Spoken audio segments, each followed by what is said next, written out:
İkinci fəsil. İsa padşah Hirodun dövründə Yahudiyanın Betlehem şəhərində anadan olduqda, müdrik adamlar şərqdən Yerusəlimə gəlib dedilər: Yahudilərin anadan olmuş padşahı haradadır? Şərqdə onun ulduzunu gördü və ona səzdə qılmağa gəldi. Padşah Hirod bunu eşitdikdə özü və bütün Yerusəlim xalqı təlaşa düşdü. Hirod xalqın bütün başçı kahinlərini və ilahiyyatçılarını toplaraq onlardan Məsihin harada doğulduğunu soruşdu.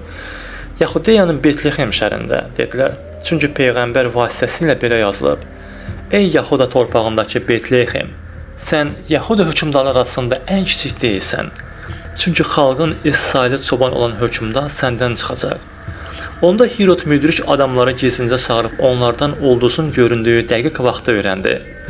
Gedin, körpəni diqqətlə axtarın. Tapan ki mənə xəbər verin ki, mən də gedib ona səslə qalım deyərək onları Betlehemə göndərdi. Onlar padşahı dinlədikdən sonra yola düşdülər. O vaxt şərqdə gördükləri ulduz onlara yol göstərirdi. O körpənin olduğu yerin üzərinə çatdıqda dayandı. Onlar ulduzu gördükləri vaxt çox sevindilər.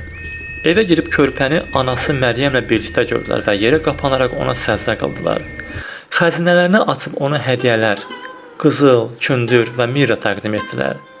Sonra röyada Hirodun yanına qayıtmaq üçün xəbərdarlıq aldıqlarına görə başqa yola öz ölkələrinə getdilər. Müdrik adamlar yola düşəndən sonra Rəbbin bir mələk Yusifə röyada görünərək dedi: Qalx, körpə ilə anasını götür, Misirə qaç. Mən sənə xəbər verənə qədər orada qal. Çünki Hirod körpəni öldürmək üçün axtarılmağa başlayır. Beləliklə Yusif qalxdı, həmin gecə körpə ilə anasını götürüb Misirə yollandı. Hirod ölənə qədər orada qaldı. Bu Rəbbin Peyğəmbər vasitəsilə söylədiyi söz yerinə yetsin deyə baş verdi. Öz oğlumu Misirdən çağırdım. Hirod müdrik adamlar tərəfindən axmaq yerə qoyulduğuna görəndə çox hiddətləndi.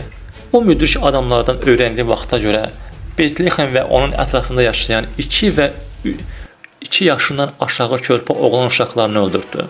Beləliklə yerə Peyğəmbər vasitəsilə söylənən bu söz yerinə yetdi. Ramada bir səs eşidildi. Ağlaşma və böyük fəryad səsləri.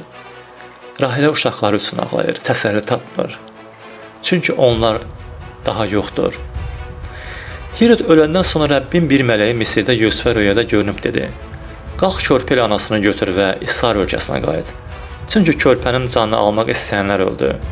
Yusif qalxdı, körpə ilə anasını götürüb İsrail ölkəsinə qayıtdı.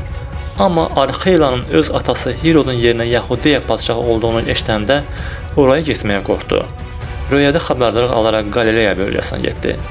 Gəlib Nazirət deyilən şəhərdə məskən saldı. Bu, Peyğəmbər vasitəsilə söylənən ona Nazirətə deyiləcək sözü yerinə yetsin deyə baş verdi.